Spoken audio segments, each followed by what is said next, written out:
Hey, friend, welcome to the Grief to Great Day podcast and the Lighthouse community. Do you feel like you're going crazy? Is the shower the only place you let yourself really cry? Are you surrounded by people yet still feel completely alone? And do you long to be the you were before they died, but you have no idea how to get there? I'm Steph Cabanis, Southern by choice, wife, wannabe triathlete, Jesus follower, and fellow traveler on this road of grief. I know what it's like to struggle, to breathe, to question God and my faith, and to wonder if happiness would ever return. But friend, let me tell you, God is still good and there is still hope. Grief may feel like you're lost in a storm at sea, tossed by waves you never saw coming.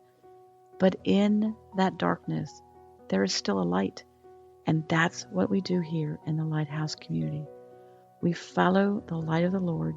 We take small steps forward and we lean on faith even when we don't feel like we have any.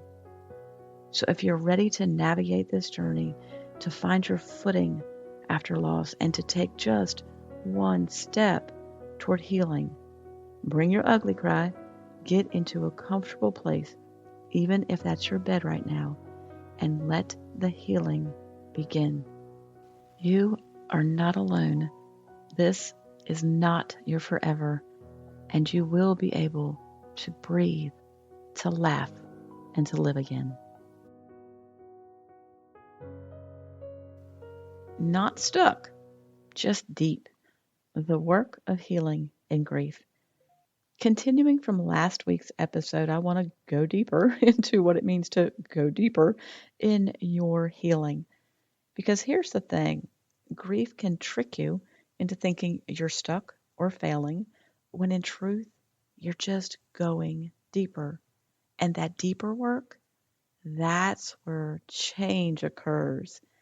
Sometimes I wonder if I had understood earlier that the emotional roller coaster, the unpredictable waves of grief we talked about last week were part of the process instead of things to fight against, then maybe I would have walked through them with a little more faith and a little less fear. I'm going to share a story I've told before, but one that continues to be a good picture of what grief work looks like. It was in my second year of grief, and I was outside raking leaves. The yard was covered not just with leaves, but with those daggone gumballs. It had rained the week before, and between the rain and the delay in my raking, the layers kind of built up. On top were the dry leaves. Those were so easy to clear.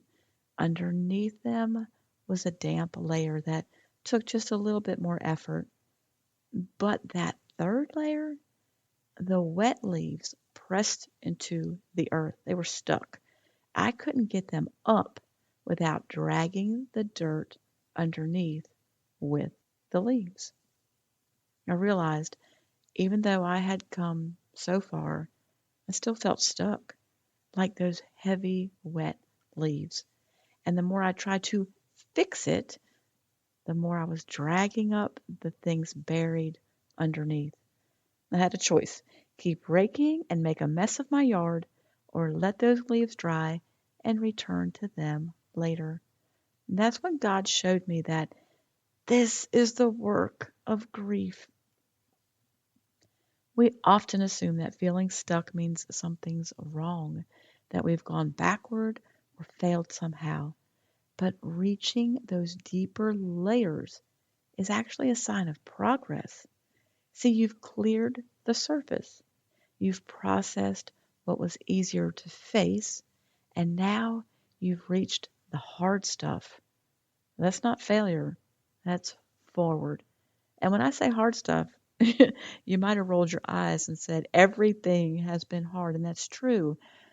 The hard stuff I'm talking about is the grief of the loss you've endured and all the other stuff that's in your heart. And sometimes the wisest move is to pause, to rest, and return when that ground is ready. Grief does not just uncover your loss, it brings to light disappointments and pain buried long before your loved one died. Old wounds get stirred, past griefs resurface, everything gets tangled up. And when that happens, it takes time, takes grace, and it takes wisdom to know when to keep raking and when to step back. So today, I want to encourage you. You're not stuck. You're not starting over. You're going to start believing me on this. You've just reached a deeper layer of healing. And what that means is, yeah, you're moving forward. You're not failing. You're not moving backward. Ask God for wisdom in your healing journey. Let Him show you when to work and when to wait. And trust that even in the mess, even in that muddy ground, He's doing something beautiful. 2 verses I want to share this week. Ecclesiastes 3:1. There's a time for everything and a season for every activity under the heavens. This verse reminds us that even in the slow, deep, messy parts of grief, there are purposeful, and it's in God's timing. You're not off course. You're in a sacred season. And Psalms 40 verse 2. Sorry. This one fits so good with this episode. He lifted me out of the pit of despair and out of the mud and the mire. He set my feet on solid ground, and He steadied me as I walked along. Perfectly echoes the leaf raking metaphor. When you feel buried or stuck in the mud, He's still working, lifting, steadying, and leading you toward healing. Don't forget, you're not alone. So keep on raking and keep on resting, and just ask God to give you the wisdom to know when to do either of those.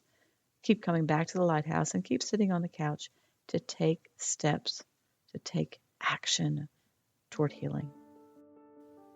Thank you for being here today. You know that by listening to this podcast, that's you taking action, and that's you showing up. I know this journey is so hard, but again, I promise you, you are not alone, and this is not your forever. Now, from time to time, you'll hear me talk about Monica. You didn't know Monica, but I wish you had. She was my best friend, my business partner, and was more like a sister. She was diagnosed with stage 4 melanoma, and just 6 months later, she was gone. I watched those 6 months unfold in agonizing detail. The pain, the physical deterioration, the struggle for air, constant coughing. Y'all, if you've ever been a caretaker, you understand that that is gut-wrenching. But Monica didn't see it that way. She saw those 6 months as her walk toward healing, a journey of outrageous faith, complete dependence on the Lord, and a radical joy. While her body faded, her faith deepened. Every night, no matter how rough the day, she'd smile and say, "We had a great day, didn't we?" And if you can tell, that's where the name for this podcast comes from. See, her friendship changed my life. Her faith and death, though, they changed who I am. If you've ever wondered what it looks like to live above your circumstances, to walk through suffering with unshakable faith, or to witness someone dying and yet healing in the deepest way, then the book I wrote, Dying to be Healed, is a story you need to read. You can find this book on her journey in the Lighthouse community. Trust me, you'll never see pain or faith the same way again. And if you don't have a church home, I'd love for you to visit my church, opendoorchurch.com, because staying connected in faith, it makes a difference, especially if you're not able to walk back through the doors of your own church right now. Remember, grief isn't something you get over, but a great day is something you can get to. Until next time, keep taking action, those small steps forward, and know that healing, it will come.